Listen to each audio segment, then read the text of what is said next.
Figure it out. Hello, this is Adam Koralik with Flying and Eating. Today, let's go somewhere and do something, and make sure to like, comment, and subscribe. Good morning. Hey guys, it's Adam here. On today's adventure, we're in a car. This is Snowman. We're actually not flying in this episode. I know, it's weird. I don't like it either. But I do like what we're going to do. So right now, he and I, who you might have seen in some other videos in the past, we're going out from our home here in Chicago onward to Michigan. Specifically, we're going up to Grand Rapids. We'll be doing a bunch of stuff up there. Then we're going to make our way out to Detroit, do a bunch of stuff there. Then we're going to cross the viscous maple curtain and enter Canada. We'll be going up to Toronto, do some stuff there. And then we'll pop out of Niagara into Buffalo, New York, and do stuff there. I hear they have good chicken wings. I have heard that as well. Yeah, it's this crazy thing. Anyway, Weird. so, yeah, I know. We'll do that, and then we'll see what other adventure it takes us on. Behold, lovely Gary, Indiana, childhood home of Michael Jackson. And Michael Bay films a lot of war movies here because it looks bombed out. Sorry, I'm not trying to insult it. These are just facts. These things are actually true. So we've stopped for food, and I'd love to take you to this place. This is Quaker Steak and Lube. Like, it's actually cool. They have, like, race cars. It's like an Indiana, like Indianapolis 500 themed Buffalo, like, wing place. Now, obviously, we mentioned Buffalo wings. We're going to Buffalo, so I'm sure we'll have those there. And I would love to do this, but we just don't have time for it. Look at that. There's a nice race car and stuff. We're on our way. We're in a bit of a time crunch, but I do want to check this place out, or recommend this place to you guys in the future. I have actually been here before. Unfortunately, we're going to do a sin. I'm grabbing Subway, but trust me, it ain't going to be eaten fresh. So we have officially crossed into Michigan. We are free of Indiana. Sorry to everybody who lives in Indiana on multiple levels. We're from Chicago. We have to bully the state. It's nothing personal. But in all seriousness, so we're on our way up to Grand Rapids. We should be there probably in about an hour and a half. We stopped for food. Yes, I had Subway. Yes, you can leave it in the comments. It's fine. He stopped at a McDonald's. He's way worse than me. Yeah, no, he's not. You're not sorry. No, he's not sorry. However, it was cool. We got to see that there's new Mario Kart 8 toys based on a game that's been out for like a decade plus. But all right, why not? That was neat. Sure. Look, everybody, there's a big boy. Do you guys ever see Austin Powers? This is like an entire generation even knows this is a real restaurant. But no, this is a thing. It's basically Denny's Plus. All right, we are here, and we came to see the famous Grand Rapids of Grand Rapids, Michigan. Do you see them there? Is that it? They are so famous. That's why we came here. Had nothing to do with the President Gerald Ford Library. This is just a coincidence. Totally a coincidence. The famous Grand Rapids of Grand Rapids. That's what we're here for. Did you enjoy the drive? Was it worth it? I'm not sure. He is so mesmerized by its obvious natural beauty that he just isn't. He's speechless. He's speechless. So we're still in Grand Rapids. We obviously did not go to the Gerald Ford Library. That definitely did not happen. That's definitely not a video coming out on that. Snowman's definitely not in his car because he's freezing and he decided to turn the heater on. Whatever. No, we're definitely also not here. This is definitely not the childhood home of President Gerald Ford that we just thought might be kind of fun to show you. Look, it's not my fault. The Sega Pluto really wanted to see the boyhood home of Gerald Ford. We're definitely not including it in a library video. I promise. Museum video. We're definitely not doing that. A little bit of a pit stop now that we've left Grand Rapids. Yeah, I know, we showed you almost nothing in Grand Rapids. Definitely nothing Gerald Ford related. We're moving on. But before we do, we did this little pit stop to get some drinks. So I got like a blackberry tea, whatever. And in honor of Atlanta Dave, we got you a peach tea. How's it going, Atlanta Dave? Oh, God, cameos again. It's not bad. It's actually a pretty good peach tea. I think Dave would be really happy for me. No, I don't care. All right, fast forward. We are now in Lansing, Michigan, which is the capital of Michigan. We're going to maybe do some stuff here tomorrow. But for right now, we're going to get food because he hasn't had McDonald's in a while, and I haven't had Subway in forever. So instead of any of that crap, we're going to do this. This is a place called Olga's Kitchen. This was actually recommended to me by one Kelsey Lewin, fellow YouTuber, friend of the channel, who's been on here many times.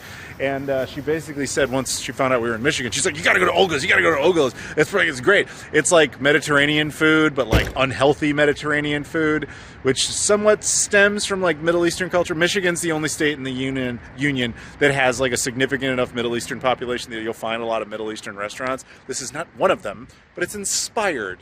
At least that's what she said. Plus, there's apparently some sort of spice they sell, and she sent me on a task to buy it for her. If you ask me, Kelsey only told us to go here to buy her something. Probably true. Kelsey using us, man. I don't like being used. I don't either, but I do like food, so let's go. Guys, we might have found the seasoning that she's going on about. I can't prove it yet, but this is a possibility. So we got our table here, and we have an unexpected cameo. Yeah, Sunshine is here. Wow, check it out, everybody. Why would you want to taste me? That's just weird. So this makes sense. Apparently this place originates in Detroit, and yeah, that explains, because they have these locations throughout Michigan. There were none in Grand Rapids, we checked, but works out all the same. So I've made a decision. I'm getting the originally Olga snacker basket. I was told specifically I had to do this, and the other thing I want is the original Olga, partially because this is the kind of thing that they claim they do. It's right there, and if I wanted, you know, chicken wings, I'd get them in Buffalo. Here it is, everybody. This is all I am worth to Kelsey. This is what my purpose is just to get her spices.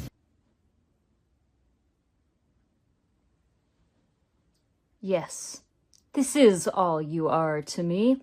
Now bring me the spices, delivery boy.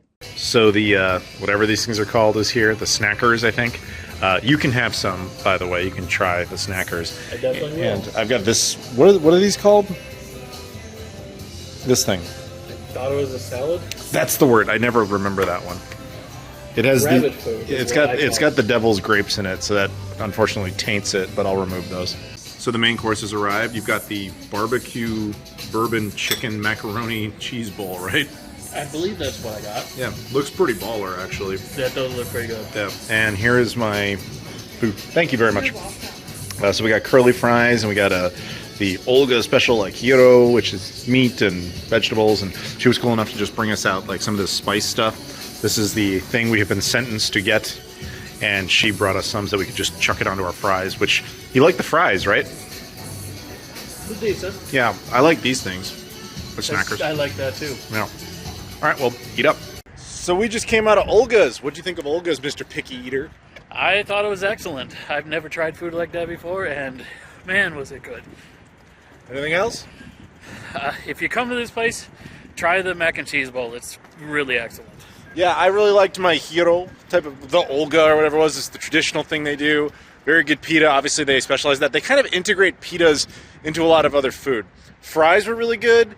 That little, like, stuff, this stuff, you can actually get this and just ask them. They'll come, you know, give you like a little cup of it. You can pour that stuff out. This is going to make its way to Kelsey, unless, of course, eventually Canadian Customs sees it. I don't see why they would. I'm not going to let them do it. It's me versus Canada on this one. I think I'm going to win. Good morning. It is day 2 here in Michigan, specifically in Lansing. We're in a hotel that I normally wouldn't bother pointing out, except that it's a little weird. So we think it's like a repurposed motel. They kind of turned into a hotel, because you see how the rooms are kind of laid out? The pool is inside. This is the lobby. I know this isn't a fancy hotel. Like I said, we think it was just repurposed, but it definitely got our attention. And we're gonna go hit up that free hotel breakfast, so I can't wait to have an old donut or something. Okay, so not terrible. We got the eggs, the sausage, we got the waffle from the traditional waffle maker, coffee, lemonade, and you got... Eggs and sausage. Yeah. This is a classic. Yeah, it's alright. Missing out on the waffle, though. So our adventure continues. We have left Lansing, and we are now in this thing called traffic on our way to Detroit. We're not sure what it was. We've seen a lot of dead deer, so I'm assuming somebody hit a deer or a car accident. What's your prediction for the delay? Well, I was paying attention. It's a car accident. See, I don't do that. This is why I just fly everywhere. You can fly over all of this. I hope you guys are enjoying driving and eating garbage so far, mostly. Olga's was good, but everything else was just like, oh, the complimentary crappy breakfast. I had McDonald's. What a good video. Yeah, driving and eating garbage. That's the new franchise. We're spin-off here. So we're now in Ann Arbor, Michigan. We're just, exploring the town, checking it out. Has nothing to do with this coincidence of the Gerald Ford Presidential Library being here. Actually, we're here because you see this person right behind Snowman there? That's Ann. We're going to go hang out with them. So we enjoyed hanging out with Ann and her arbor. So in the meantime, we're going to show you some more stuff. This is downtown Ann Arbor. What are we doing here? We're going to go have a crazy adventure. We're going to this thing called the Post Office. Homie here has to mail some stuff, and we obviously want to do that before we cross into the Maple Empire. But you can't just put it in the box, right? Nope. No? Got to be smarter than that? Too big for that. Guess too big for that, right? All right. Well, here's some downtown Ann Arbor, everybody. It's a college town. I have nothing really to say about this place. I've never been here before. We have a sign for a BP and a Tim Hortons, two different things that both cause disasters. Okay, there was no flying, but at least there's an airport here. This is where we would have gone if we flew to Detroit. Sorry. So we're now in Dearborn, Michigan, specifically at the Henry Ford Museum of American Innovation. Actually, I've taken you guys here before. I did a full tour of it, so this is just going to be like bonus clip stuff I'll show you guys. We're going to go tinker around in there, look at stuff. Like I said, I'll show you some highlights. So if you want to see that, go check out the other video. But in driving here this time, I didn't realize this whole complex was all Ford stuff. Like there's lots of Ford. You drive a Ford, right? I love my Ford. So this is like Mecca. A little bit. Do you want to bow down and worship Henry Ford, perhaps? No, because I'm also a Ferrari guy. Oh, sorry. Don't mention that in there. I once made a joke to a guy who worked at Ford. I said one of my dream cars to own was a DeLorean. He did not laugh. I must note, ticket prices seem to have gone up like literally twice as much since like a year ago when I was here. Sorry. Sorry to you. Yeah, I actually had to pay. Well, yeah, I paid mine too, you know, but like my point is it's annoying. So when you first enter here, you get a whole sweeping sense of it. Presidential cars, obviously, maybe potentially somewhat important to us, but other vehicles, famous vehicles. Back there, they have the Rosa Parks bus is in there, the actual chair that Abraham Lincoln was shot in, and just a bunch of stuff. This museum is huge. Like I said, did a whole video on it. Check that out if you want like a grand, like tour. So we got our presidential row of cars. We've talked about this. This is the Reagan car where the attempted assassination of him happened. Fun fact, this is the last presidential limousine ever leased to the White House. Before that, they weren't owned by it. The one that was after that, the second Reagan limousine, is at his presidential library. That one his administration really owned. But before that, they were always leased by the Ford company, hence they eventually end up in the museum. So this one's famous for that reason, as well as the attempted assassination. That is by far the most famous one. Yeah, of course, this is the Kennedy car. That is, of course, the spot that he was shot in. I've told the story many times, done many videos on it. Feel free to check those out. But in the meantime, we're going to go look at a few other things. A big regret of mine. When I did my Dwight Eisenhower Presidential Library video, I didn't have any footage of this. This is his presidential limousine, which they refer to as the bubble top, as opposed to what the concept is. I guess they just called it the bubble top. And I have a second regret. When I did my FDR Presidential Library video, you already know where this is going. His car's here too. It's called the Sunshine Special. So shout out to Sunshine, again. The people of Michigan, they worship me. Yeah, the car itself's pretty cool, as is Eisenhower's. It's nice to see. This thing is very, very 1940s, for obvious reasons. But, yeah, cool. They've added these, and they're super annoying. You can get these little plastorama things. Like, I've seen these forever, but these ones are, like, specifically in different cars. I think they actually have one down there that does the Kennedy car. You know what? I'll go find out. Yep, I was right. It is, in fact, the Kennedy limousine you can get a plastic car of. This is clearly a popular one because we've been interrupted like 3 times while filming footage for people to make these. And we have one more that doesn't get nearly as much credit because it doesn't have a presidential library. This is, of course, Teddy Roosevelt's not limousine, but his buggy. Because why not? Shout out to Captain Potato, huge fan of Teddy Roosevelt. Teddy Roosevelt very famously had the charge up San Juan Hill. He resigned as Assistant Secretary of the Navy. He created this volunteer cavalry regiment, the Rough Riders, and fought valiantly in the Spanish-American War. But what a lot of people don't realize... So once you're done with the presidential limousines and all that, they got a bunch of trains, other cars. What we're going to do this time, because he's never been here before, and he's a car guy. What kind of car do you drive again? A little car. What's the company that made it? Ah, there it is. Okay. Since he likes his cars, I'm going to let him figure out his adventure, and we'll see what other interesting highlights are. Because if you did watch my tour of this place, fun little fact, I don't know anything about cars, so I'm not very informative on that, but he does. Okay, this car I actually know. This one's famous. It says like early electric vehicles and stuff. This one is weird. This one, there's a documentary out there called Who Killed the Electric Car. This car was the focus of it. Tom Hanks famously had one of these. The documentary kind of concludes with, I think this is the only one that's still around because they basically pulled them off the market and then forced people to return them because they were like a lease program. With this one, I believe they removed the engine because that was the part they had the biggest issue with. I don't pretend to know. There was like a whole big drama about it. Watch it. But that's fascinating to see. Thank you for pointing that out because I didn't even notice that was here last time. That's a cool car. That's like the first EV, like the first successfully available EV until they forced a recall on it. But yeah, there's other EVs like the Runabout, this thing here. That's weird. I think from what I remember from that documentary, that literally is the only one of those left in the world. So they have this section on like campers, and he actually had a reaction to this one. So what's the deal with this? So this is an Airstream, which is famously called the Silver Bullet. And for me personally, this was one of the most coveted things my mom ever, like, she wanted a ton. And she talked about this for years. Unfortunately, we never got one. Yeah, but is it cool seeing it in real life now? I mean, it's just cool seeing it ever. There you go. They're out there. This was a cool thing. Yeah, well, you guys can come see it anytime you want. See, it's nice to have somebody who actually knows what they're talking about when they do one of these videos. A little bit, just a little bit. This one has to go, included. This is the Model T, one of the most famous cars of all time. Obviously, Ford's Model T. So they have this section here called Driven to Win. What's interesting is that it's presented by General Motors. Keep in mind, we are in a place owned by Ford, so it's nice to see them, like, behind the scenes, they cooperate. Actually, these cars are, so that's a Chevy, so that's GM, and this thing is also General Motors. So it's cool that they're working together, It doesn't have to be just all Ford stuff. They have a really nice Ford right there. They do have a nice Ford there. I'm going to have to assume because I don't know what's a nice Ford. This is cool. It's the Golden Rod. This is all land speed racers. And the Beady Belly Tank Lakester. Again, this is why you get a car guy to talk about cars. Okay, the cool thing about this car is this is a GT40. The reason it was named that is because it's 40 inches tall. They remade these cars in the mid-2000s, and they were 43 inches tall, which is total bullshit. So he's a little upset. These are the modern GT40s that are all, as you said, 43 inches tall. So we got to represent our city, as we always do. They have an original early era McDonald's sign. This is not from the original location. The original location of McDonald's was in Des Plaines, which is a Chicago suburb. I've actually taken you guys over there, but unfortunately the McDonald's Corporation tore down the original location. It's currently just an empty plot.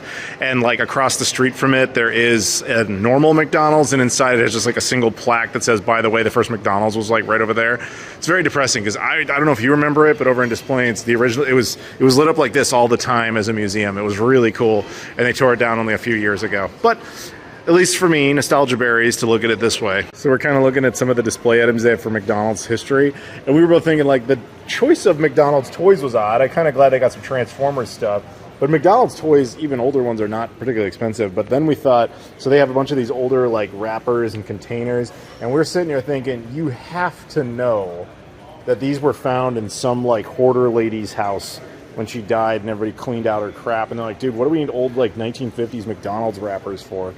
Okay, to be fair, that's a container from 1996, and that one is from the 1950s on the left.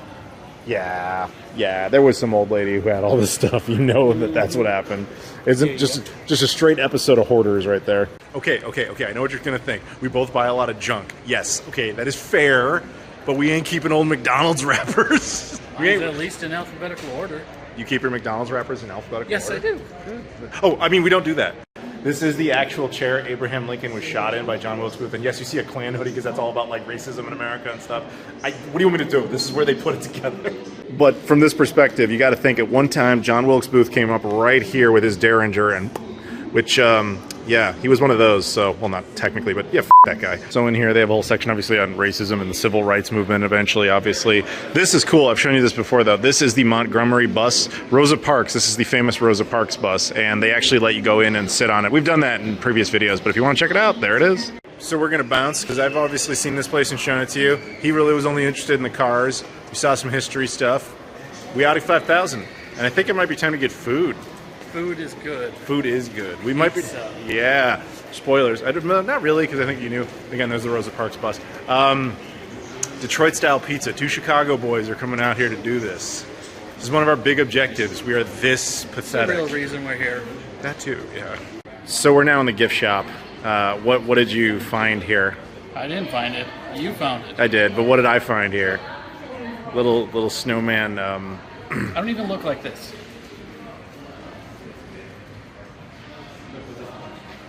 It's like I'm seeing 4 of you. I hate you. I know. What did you think? I thought that was pretty cool. I like the car part of it. The other stuff, not as much, but it's still pretty cool. Lots of interesting things in there. They had snowman merch, though. So that's kind of a nice little bonus and obviously expected. That's Ford corporate headquarters right there. Is that like one of your meccas? Did you always want to go see this? No. Oh. No, I just want to drive the cars. You know, since we kind of toured all the Ford plant stuff with Henry Ford, and obviously we did Gerald Ford and all that stuff, there's only one Ford we're missing. I wish I could get a cameo of Harrison Ford, but I don't think that's going to happen. No. No. No. Look, guys, Eminem reference. So this is bizarre. We got a church and Bible store called Give a F.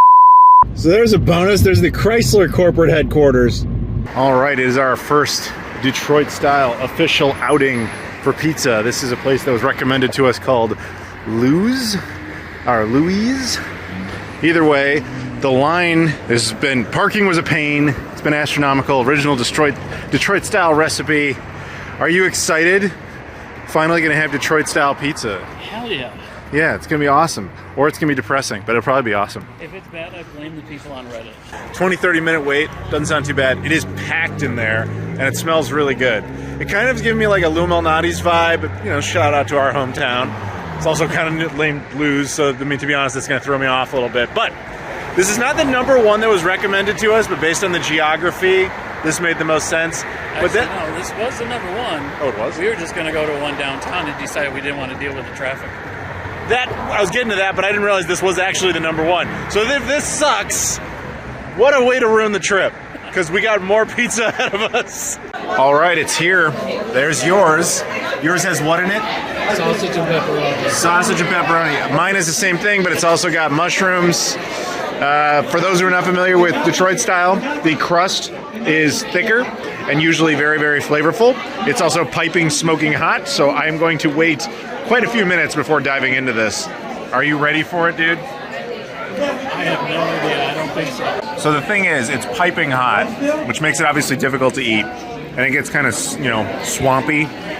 But the thing is, you want to let it cool off so that it reconstitutes. Like right now, to try the first bite, which by the way was very good, I had to use a fork and knife. I don't want to do that. I'm a Chicagoan. I want to use my hands. But you need to let it cool off so that it kind of forms into an actual slice of pizza. Yeah, I really like this pizza a lot. I mean, it's not just like the middle of the pizza is really good, but the crust is just, I referred to it as God tier when I talked about it on Blue Sky. So yeah, I really like it. So I must remind you, this is his foray into Detroit style. Most of the country only has access to Jets Pizza, which is like the national Little Caesars equivalency of Detroit style. But even then, you'll notice the crust is the best part, and a legit place, very true. Now, I'm going to tell you more about this in the car because I got a story. Look at me in the creepy darkness. You're going to have to put up with this, I guess. So we have leftovers. I had 4 slices left. He had 6, but to be fair, he eats slower and he wanted to get onward to the hotel. So here's the thing. I like the pizza a lot. I think it was really very good. If we didn't make this clear before, we're pizza snobs. This is big time. Most people from Chicago, New York, or New Jersey are going to be. Very few parts of the country have what I would consider a pizza embassy. Something like Emo's in St. Louis is a good pizza embassy, even though the state of Missouri in general can't make pizza. Michigan, I would put on that list of states that can't do it, except the embassies that are Detroit-style pizza, so specifically within Detroit. And this obviously proves to be, it passes the test. Yes. Like in our estimation, you should definitely check it out. Now that said, I witnessed, at least, he wasn't really paying much attention, but the people next to us, quite the interesting tale. We had 2 guys. One guy was like us. He was a pizza guy. He was like, all right, like this is a thing, like, you know, this is important. And then he was sitting with a guy who did not know pizza. And that guy decided to break every rule. But we'll just point out 2 for now. One, we are both of the philosophy that if you're going out for a pizza like this, order your own pizza. I know you can't really see it there, but order your own pizza. With this stupid thing like, we'll split it. We'll have like half of each. That way I get the ingredients I want and you get the ones you want. The reason you don't do that is because there's crossover and it contaminates the pizza. There's a bunch of reasons you don't do that. But this guy put up with that. So he orders this pizza. One is like half, it was like pepperoni, and the other one was half, and this is the breaking of a rule, barbecue chicken. You don't put barbecue chicken on a pizza. I'm sorry, you don't do that. And which meant it was slathered with barbecue sauce into the whole thing. And that meant the entirety of the pizza had barbecue sauce, meaning the guy who knew pizza, you could tell he was very unhappy about that. I'm not blaming the restaurant for that. I'm blaming his idiot friend who was like, oh, it's all the same. Like, no. Now, the dumbest part, too, the guy who insisted on ruining their pizza, he ate half of one slice. And he said he didn't want the rest. Whereas the guy who was into pizza, he ate all 4 of his and still said, like, I really wish there was some barbecue sauce on it. If you're a pizza person, don't ever go to pizza with non-pizza people. They don't know what they're doing. Yes, I'm an anti-pizzacist. Whatever that means. You can draw your own conclusions. And that'll do it for part 1. Thank you so much for watching. Please stay tuned to part 2. There will be 4 parts of this, actually. Part 2, we will continue around Detroit, show you some of that downtown area. We'll also check out a little bit of Windsor from across the river, and eventually we'll get more pizza and hop over into the Maple Empire. Yes, we're going to Canada to have Canadian adventures and to reunify with one very particular Canadian. So stay tuned for that. But in the meantime, if you guys could do me a favor, please like this video, comment down below, subscribe if you've never done that before, as well as check out all the social media stuff in the description. Twitter, Instagram, Facebook, Discord, Patreon, Spreadshirt, etc. I appreciate the support on all those platforms. Thank you so much for watching. I'll see you all later.